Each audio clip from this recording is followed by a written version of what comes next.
Alex Wagner is contributing editor at The Atlantic. In her latest article, she writes about the FBI's renewed investigation into Hillary Clinton's use of private email servers while Secretary of State, specifically, though, about the impact it could have should Clinton win the presidency next week. Wagner writes, in part, and I quote, "To ascribe this erosion of trust as merely a page from some nefarious conservative playbook would be to underestimate the depth of the problem Clinton has created for herself."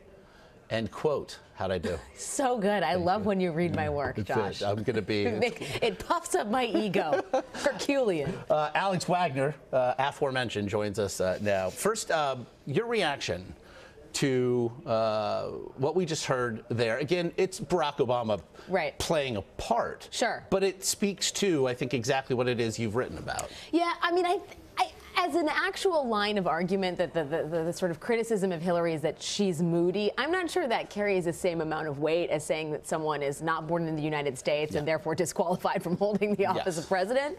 But I absolutely think in the same way that race and identity and that sort of Pandora's box was cracked open during the Obama administration, gender and sex is going to be very much on the front burner should Hillary Clinton win the White House. When you sort of talk about the more nefarious underpinnings and the tentacles that go back to, you know, how much of this should Hillary Clinton own? How much of the trust and believability problem is of her own making, as I write about in The Atlantic?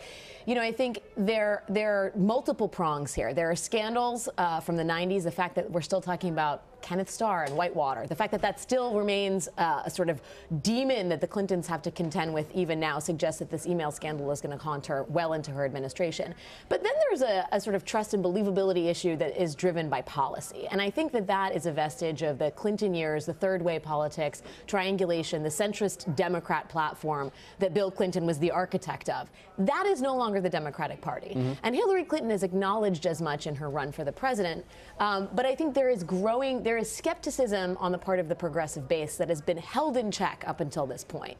But now that the reality of a Clinton administration is sort of is dawning on everyone, you are starting to see some restive actions on the part of progressives. Well, the progressive, essentially, you know, we pulled you a little left, and you're going to benefit from it. Yeah. But then the idea that you're who you are in public and who you are in private, exactly. And we're about to see that play out with the administration. Absolutely, her appointments, where she is on trade, where she is on a host of financial issues. And yet this seems gender non-specific in the same way that people have been arguing, especially this week, that it's interesting that sexism and the way it played out in this election cycle, in fact, played out because of the GOP nominee and not because of the first female candidate, major party candidate for president.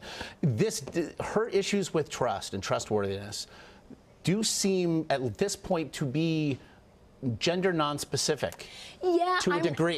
It's more about a candidate who seems to choose privacy always, for better or worse. Sure. I mean, I'm sure, if I were a gender studies professor, I would say probably the profile of a wicked and sort of secretive, nefarious woman is something that is popular in, culture in terms of female villains.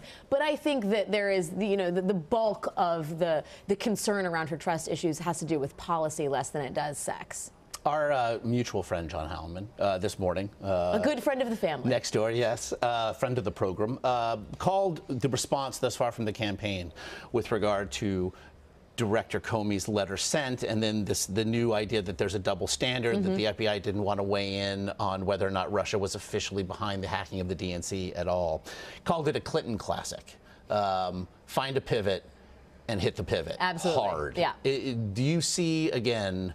Do you see them doing that? And frankly, what impact does that have on lingering concerns that Hillary Clinton simply still has not addressed this central issue that has really dogged her for over a year? Well, okay, so I absolutely agree with John Heilemann. I would never disagree with him that it is a Clinton classic in a number of ways. One is turn the fire on the aggressor in the way that and Amy Chozick in the New York Times details this. They turn their fire on Kenneth Starr during Whitewater. They're turning their fire on James Comey, who's very much in the hot seat. I was on a campaign conference call yesterday with Robbie Mook and Brian Fallon, the spokesperson, and they were trying to point the finger again at Comey me and say, listen, it's wrong that he brought up the continued investigation several days before the election, but we would like him to really explore this nefarious link between the Trump campaign and the Russians. And someone said, do you understand that you're asking him to do the very thing that you're complaining about?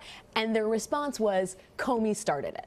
Now, that also seems like that is, the Clintons are brawlers, right?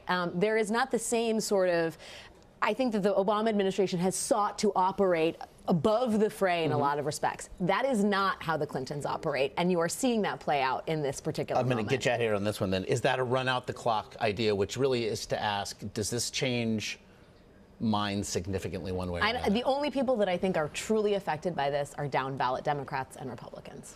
Well, what, of course, it says about November 9th and beyond. Can it arrive here soon, please, Josh? I can. I need it. We'll just get you like a cryogenic chamber. Please.